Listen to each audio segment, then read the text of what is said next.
আইনি বৈধতার জন্য সংসদে অন্তর্বর্তী সরকারের ১৩৩টি অধ্যাদেশ উপস্থাপন করা হয়েছে।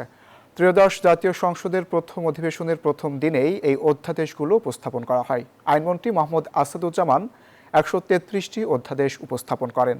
সাংবিধানিক বাধ্যবাধকতা অনুযায়ী নতুন সংসদ গঠিত হওয়ার পর প্রথম অধিবেশনেই এগুলো সংসদে উপস্থাপন করা হয়। এদিকে জাতীয় সংসদের বিশেষ অধিকার সম্পর্কিত স্থায়ী কমিটি গঠন করা হয়েছে।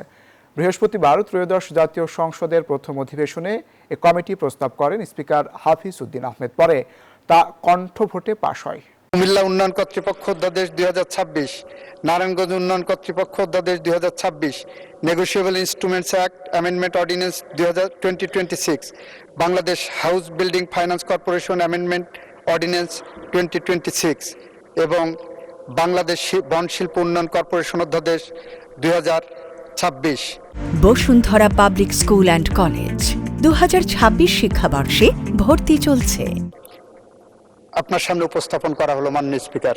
আইনমন্ত্রী কর্তৃক বর্ণিত ১৩৩টি অধ্যাদেশ সংসদে উপস্থাপিত হলো। নিম্নলিখিত মাননীয় সংসদ সদস্যগণের সমন্বয়ে ত্রয়োদশ জাতীয় সংসদের বিশেষ অধিকার সম্পর্কিত স্থায়ী কমিটি গঠন করা হোক।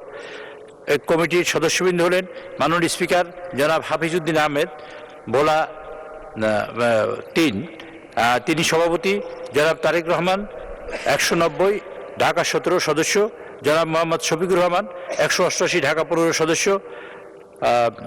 ডেপুটি স্পিকার জনাব ব্যারিস্টার কায়সার কামাল, তিনি সদস্য, মির্জা আব্বাস উদ্দিন আহমেদ ১৮১, ঢাকা ৮ সদস্য, জনাব গয়েশ্বরচন্দ্র রায় ১৭৬, ঢাকা ৩ সদস্য, জনাব মোহাম্মদ নুরুল ইসলাম ১১০, বরগুনা ২ সদস্য, জনাব জয়নাল আবদিন ফারুক ২৬৯, নোয়াখালী ২ সদস্য, জনাব মোহাম্মদ নাহিদ ইসলাম ১৮৪, ঢাকা ১১ সদস্য।